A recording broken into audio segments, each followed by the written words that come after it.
नमस्कार, पल्लवी महाडिक रेसिपीमध्ये तुमचं स्वागत आहे. आज आपण बनवतो आहे पनीर भुर्जी. इथे मी पनीर घेतले 150 ग्रॅम, कांदा घेतला आहे, इथे कोथिंबीर घेतली आहे, टॅमॅटो घेतला आहे आणि अद्रक लसूण आणि मिरची घेतलेली आहे. आणि इथे मसाले लागणार आहेत ते घेतले धने जिरे पावडर, पनीर मसाला, लाल तिखट आणि हळद घेतले. इथं मी कढईमध्ये तेल तापत ठेवले. आता याच्यामध्ये आपण पहिल्यांदा जिरे टाकणार आहोत. जिरे चांगले तडतडले की त्याच्यामध्ये मिरची टाकणार आहे. इथं मिरच्या मी 2 घेतले, तर मध्ये जरा काप देऊन, आणि इथं अद्रक लसणाची पेस्ट टाकणार आहे आणि थोड्या वेळासाठी भाजून घेणार आहे मी.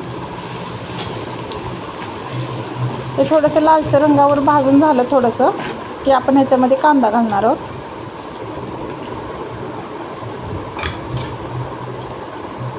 ही पनीर भुर्जी खूप छान होते,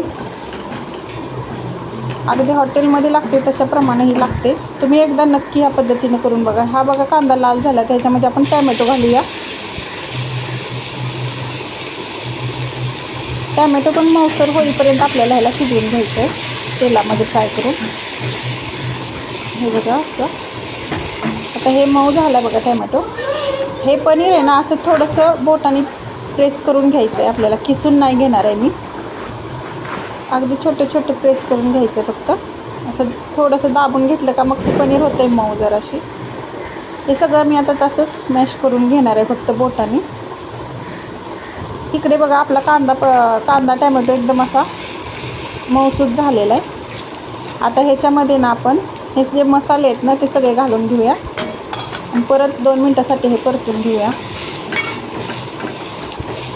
आता ह्याला ना ह्या मसाला म्हणजे एकसारखी ग्रेव्ही होण्यासाठी इथं मी तुम्हाला सांगते काय करायचं आहे. एका बाजूला इथं तेल ओतून घेतलं आहे आणि छोटा ना चमचा बेसन इथं टाकून घेणार आहे मी.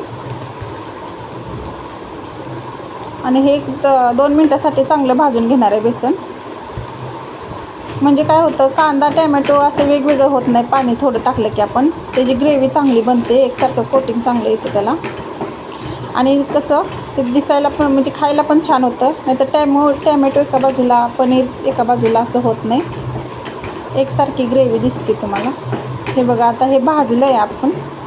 आता हे सगळं मिक्स करायचं एकत्र आपल्याला. हे भाजून झाल्यानंतर हे बघा आता झालं आहे सगळं भाजून. हे बेसन चांगलं भाजायचं, कच्चं राहिलं ना की मग त्याचा वास येतो. हे बघा आता भाजून झालं आहे. आता हे पूर्ण एकत्र केलं मी. आता ह्याच्यामध्ये मी थोडंसं पाणी ओतणार आहे.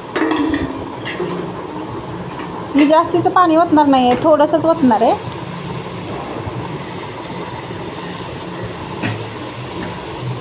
आणि हे 2 मिनटासाठी ह्याला शिजवून देणार आहे मी.